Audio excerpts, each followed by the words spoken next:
Hello guys, good morning. Magandang araw po sa inyo lahat dyan. Ngayon naman ay magtuturo po tayo kung paano maglagay ng ating background music. So unang-una po, ang gagawin po natin, i-open lang po natin ang ating app editor. Ang aking ginagamit guys ay ang CapCut. So andito na po tayo sa CapCut. So pindutin lang po natin yung new video. Pwede rin po tayo dito sa baba, sa edit. Pagkatapos nyan ay mapupunta na po tayo dito sa ating gallery. Pagdating po natin dito ay pipili lang po tayo ng ating video na ilalagay, no? Ating i-add sa ating video na gagawin. Sundan nyo lang guys mga ka-idol kung paano ang gagawin.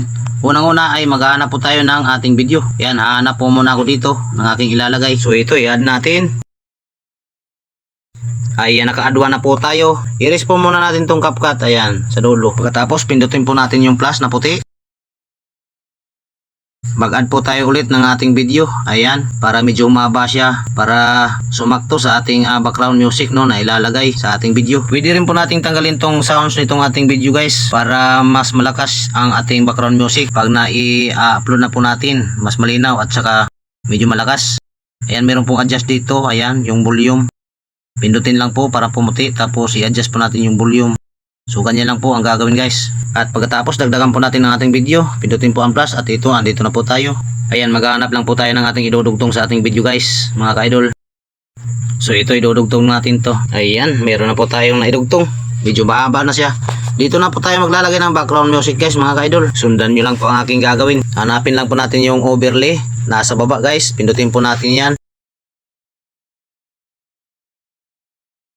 Ayan, pagdating po natin dito ay hahanapin lang po natin yung ating background music na nakasave. Ayan, pindutin po natin yan.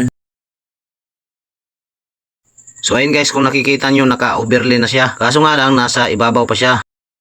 Tapos i-adjust po muna natin tong kaniyang volume. Ayan. Volume niya.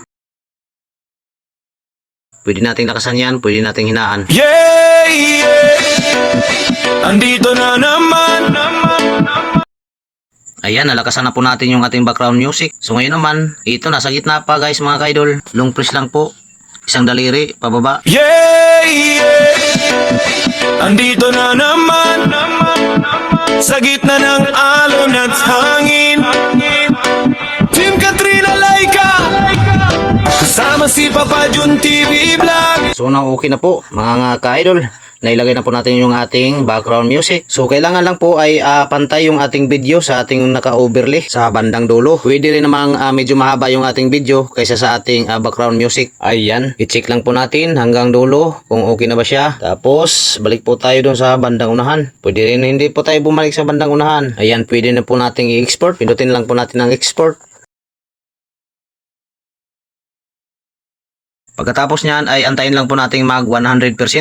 Pag umabot na ng 100% guys mga ka-idol, ay pwede na po nating i-save sa ating gallery. Pindutin lang po ang done, makikita nyo sa ibabaw, bandang kanan. Makikita yan pag nag 100% na po ang exporting. So yun guys mga ka-idol, sana naman ay nakatulong po ang aking video, lalo na po doon sa mga baguhan na hindi pa alam kung paano mag-edit. Hanggang dito na lang po muna tayo. See you next video, see you next upload. Ingat po kayo lagi and God bless. Love you all. Bye bye mga idol.